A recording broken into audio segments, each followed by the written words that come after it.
This is The Process Shot.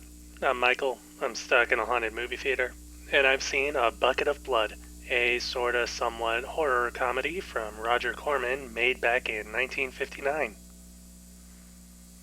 It follows Walter, a young man working as a busboy at a cafe populated by beatniks, artists, models, and other layabouts. Inspired by the others, Walter tries his hand at sculpture, only to have no idea where to start. However, when he accidentally kills his landlady's cat, he hides the evidence by covering it in clay and presenting it as a statue titled Dead Cat. None the wiser, it impresses the other cafe patrons, including the girl he likes. His next work, Murdered Man, is not only made through similar means, but received with more adulation. Now falling under pressure to make more statues, Walter works with whatever method works for him, seemingly with no concern at all for the inevitable consequences. There is a fair bit of horror, but honestly I wouldn't say for sure that this is a comedy. It does have some dark humor in it, primarily in Walter's ignorance of his actions and the almost casual way he goes about his life. Obsessed more with acceptance from others and overall artistic achievement. Speaking of which, there's a bit of lighter satire in Scenes at the Cafe, as we get a cross-section of the regulars, from folks who just like to get stoned to poets who forget their speeches minutes after telling them, making for a pretty fun look at their pretension and self-importance. This world crosses over rather well into the horror elements, given how its very existence fuels Walter's artistic career.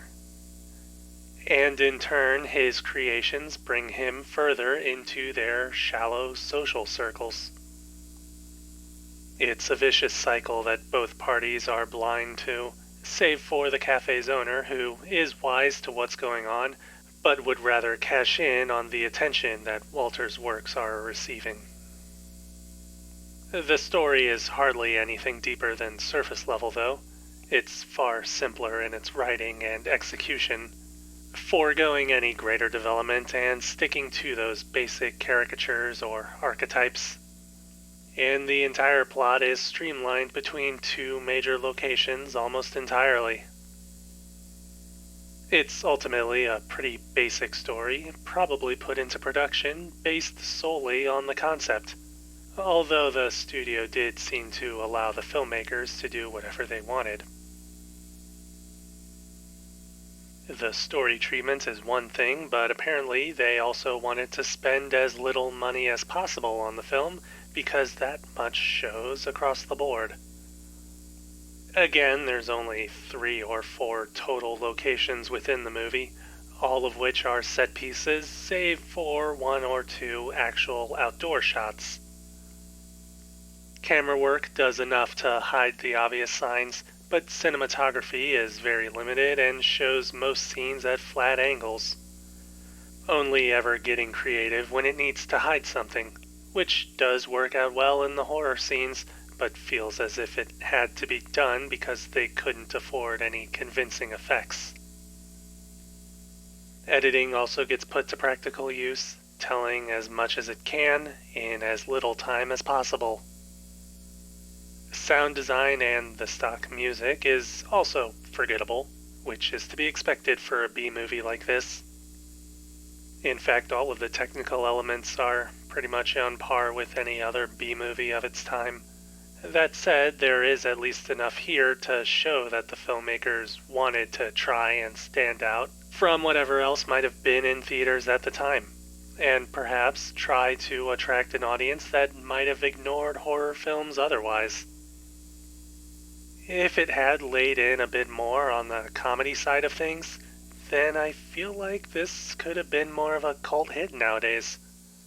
But as it stands, it's more of a movie you'd laugh at rather than with.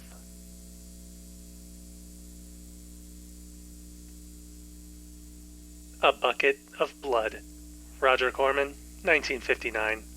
2 stars. Honestly, I think it's still worth seeing, especially if you have friends with you.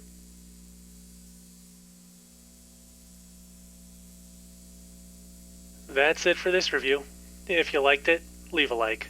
If you didn't, leave a comment. Subscribe to the channel for more reviews. You know, a few of the movies I've seen while I've been here have been Roger Corman productions, actually. They were also made extremely cheaply. I assume this is not a coincidence.